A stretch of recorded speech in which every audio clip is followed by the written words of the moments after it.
I'm milling about with Sam Jaeger. He's right there. Hi, Sam. Hi, good And morning, Ron. Sam is starring in The Politician, playing Texas Senator Tino McCutcheon. I just love saying that name. It's a great name. Isn't it? It is. Yeah. My wife was like, "How are you a Tino?" And I said, "It's Texas, honey." Are you walking around the house speaking that way? I feel like if I was your wife, I would want you to talk to me like that all the time.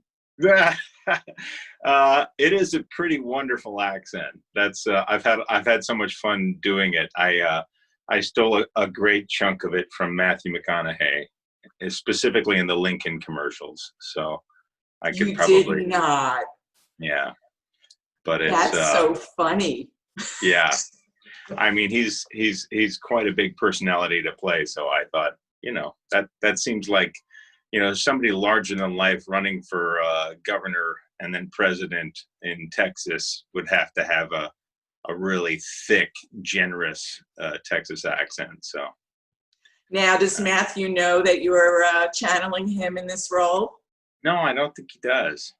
No, but I hope he's flattered by it. I mean, it's actually, the character is one of the worst people I've ever played. So I don't know if it's a flattering, if it's a compliment, but I didn't mean it as a slight in any way. So Why do you think he's the worst character you've ever played? I mean, yes, he's a little on the sleazy side, yeah, but he's delicious too at the same time. that's true. I mean, the most important thing when I jump into a character is never to kind of judge them from the outside. And I think one of the things that he does is he's just unapologetically ambitious, and doesn't really look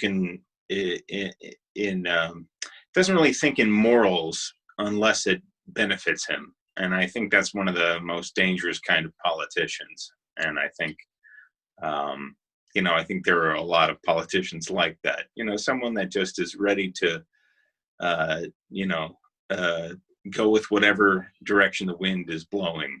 And yeah, I think he's so much fun to play, but I wouldn't want him governing me. No, I don't think he would make a very good politician. No, No. yeah, that would be pretty bad. Have you binge watched the whole second season? I know it started June 19th. So where are you Yeah, at? I just started into it. And we got three boys here, and it's summer, so we're watching Harry Potter instead. And my wife and I have like 1 hour a day between the two of us where we can figure out what we want to do. And a lot of times we just catch up with each other rather than binge watch.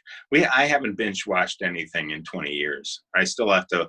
I haven't finished Breaking Bad or Game of Thrones or Mad Men. I'm laughably behind in modern culture.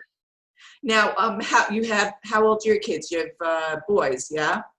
I got three boys. I have a stepdaughter who's 25, but thankfully she's not cooped up in this house with us. But the boys are 10, 5, and almost 4. So you do not want them watching this, because I'm calling it the season of sex. Yes, it really is. It would be confusing on so many levels for them. So yeah, even though it's very colorful, very vibrant, they probably would watch it and assume that it's a comedy suited for them. But no, this is after kids viewing for sure. They may be asking you what a throuple is, and that's not a good thing. That's dangerous. I mean, there's so many questions before that and after that. We just don't want to go into it. So yeah. Your scenes with Gwyneth Paltrow are, and I hate to say the word again, delicious. They're just so much fun. So talk about working on those scenes with her. Yeah, well,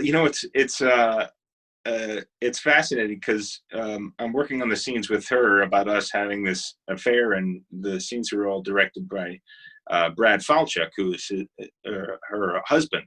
And but it's fun to watch it.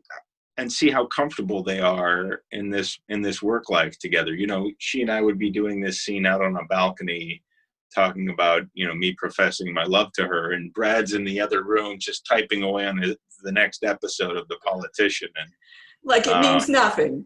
yeah, you know, it's just the job. But she's so charming and so talented and so perfectly suited for this role. You know, it's easy to jump into scenes with her.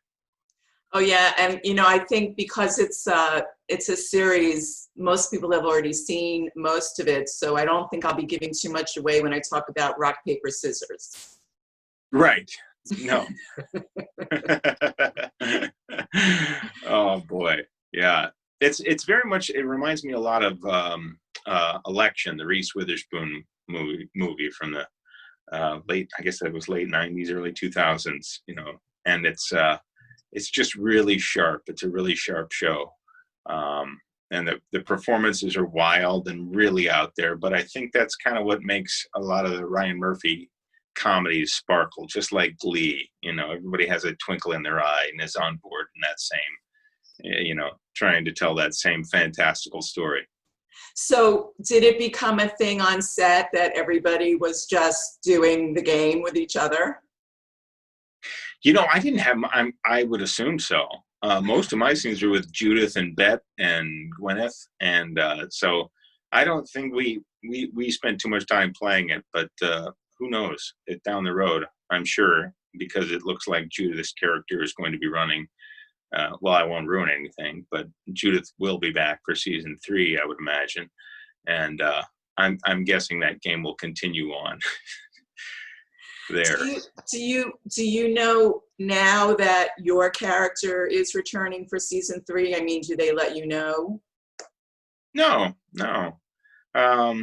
I wouldn't be surprised if I were, but I wouldn't be surprised if that was the end of it. I mean, he's got a pretty. There's some secrets revealed in the middle of season 2 that make his character highly questionable on so many levels. But yeah. But I don't know. I mean, I just enjoy it while it lasts, and I'm heading back to do Handmaid's Tale once we get back up and running here in August, I think. And so, you know, it's fun to go into these well-respected and well-oiled machines with, you know, so many talented people on board. And how will they be handling the whole production aspect of working side by side? Any word on that when you go back? I mean, there's you know, every set has a COVID rep now, and I don't know. Obviously, the people most at risk are people in you know, our actors, because have to be close on screen. We're just starting to get the information from the team over at Handmaid's Tale about what that looks like, and there's a lot of measures that have to, you know, take place in order to ensure that everybody's safe. I live in Los Angeles here, and it shoots in Toronto, so I don't know how much travel I should be doing, or, you know, whether they'll need me to quarantine up there. You know, it's a new era, and I'm sure I'll be finding out lots of different details, but it's something that they take very seriously, and I think they're allowing a whole month of just cleaning the facilities before they even start pre-production back up. So they're really taking it seriously, thankfully. Wow, it is a whole new world. I mean, how are they going to film love scenes ever again? You know, I don't know. I can't. I don't know. They have to wear saran wrap or something. Yes, or they'll have to do those depth of field tricks where, like, you know, I was watching Harry Potter last night, and Hagrid is in the foreground and the kids are in the background to make him look larger. So, you know, maybe that's what we do. We just have actors 6 feet apart from each other and shoot it in a way that looks like we're making out. I don't know. But you know, new challenges. It also creates new opportunities. There's, you know, new industries. I have a friend who's a COVID rep for SAG, so, you know, that's kind of yeah.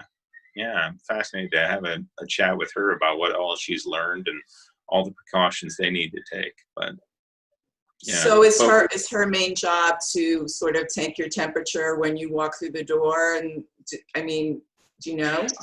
I don't know.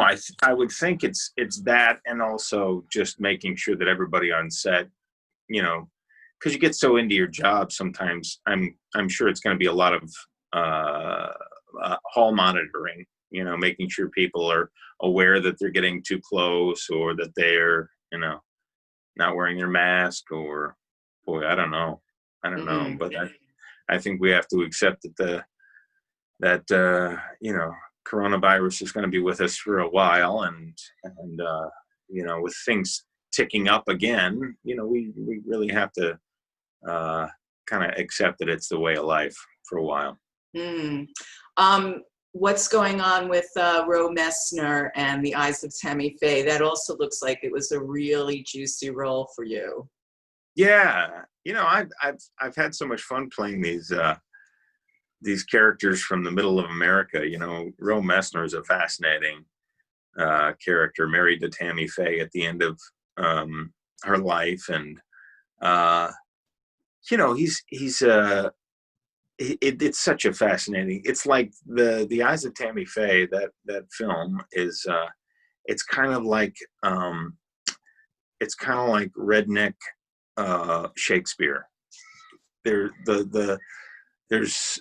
it's almost unbelievable what Tammy Faye and Jim Baker built, and the collapse of their empire. It just it's so tragic, and yet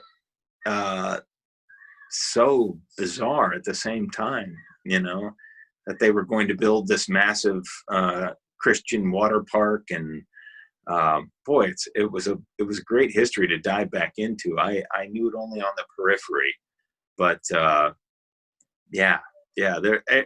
it's another project where every character is very unique, and I think it's gonna be a really fun and strange and compelling movie to watch. Yeah, and Jessica Chastain is producing as well as playing Tammy. Yeah, we had a conversation. She said, you know, I said, how did this come about? And she said, well, you know, I watched the documentary, The Eyes of Tammy Faye, and I thought, why has there never been a movie on Jim and Tammy Faye? And so she bought the rights to the documentary because it has all of the highs and lows of their lives in there, and I'm glad she did. I think it's a great movie for her. She does such an amazing job and put herself through the ringer. I mean, she's wearing numerous latex, I guess you'd call them fat suits from different eras, you know, and just looks so uncomfortable on set, yeah. But never complained. It was just, you know, delightful to work with, and such a professional, and so fun to do scenes with. I want to go back to sort of the very beginning of your career. You actually played a waiter in the movie Double Platinum. I did, yes. What do you remember from that experience?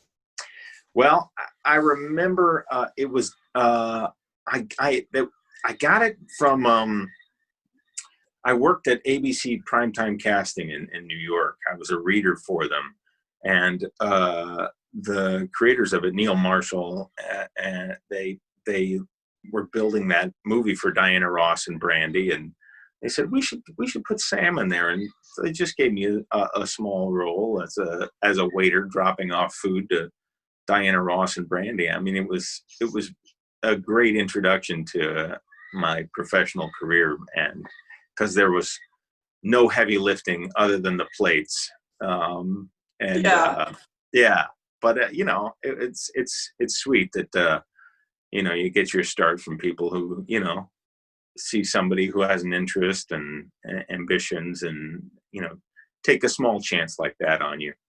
Did you actually get to see Diana Ross perform? Like, did she throw you tickets to her concert? Was she gracious like that? No, it was too small a role. And also when when I play these roles, guest starring is some of the hardest work you can do as an actor. So you're just trying to get in and be another cog in a machine and try not to break it. That's kind of, so I tried to stay out of the way as much as possible.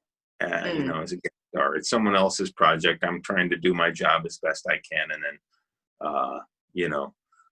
not stir up any waves. There's enough drama without me adding anything to it on any set. So. And the last time we spoke, you had written and directed your own piece, Plainclothes. Any desire to get back into that again? Yeah, I'm actually in pre-production on my second feature. It's about a security installation expert who's asked to install for an interracial couple, and he starts to assume that the husband is up to no good and maybe plotting a murder. And it's in writing it, I realized a lot of my favorite films are all kind of the same film. They're all film noirs, and they're all some guy trying to save a woman that doesn't need saving. And and I think that's it's a lot about white male aggression, which I think feels more relevant now than ever. And I was trying to figure out my place in the world when I wrote it, and I'm just starting to get it up off on its feet here. So that's the next endeavor after while I think doing Handmaid's Tale. But is there a title for this, or yeah, it's called Hate. That's appropriate. Mm-hmm. Oh yeah. And it's an eerie film, and it's something I wrote a long time ago, and have been trying to figure out the best way to do it. And I think I might end up shooting the bulk of it on my own. And that'll be challenging, but I think it's a story that needs to be told, and it's fun to it's a fun exercise to see if I can pull it off. Well, Sam, thank you so much. It's always a pleasure to see you and have you on the show, and good luck with all your projects. And let's do a little rock, paper, scissors thing for good measure. What do you think? Let's do it. Okay. Ready? Go. Ready. Is that me? I won? No, you won. Yeah, I don't know what that is. Wait, that was the paper. Oh, that was paper. Yeah, I thought it was a tarantula. So that's how long it's been since I played rock, paper, scissors. Oh, that's funny. Well, I've always enjoyed to get interviewed by you. You always had such great questions. Thank you. Good to see you. Say hi to the family. I will. Okay, take care. Okay, bye-bye. Bye-bye.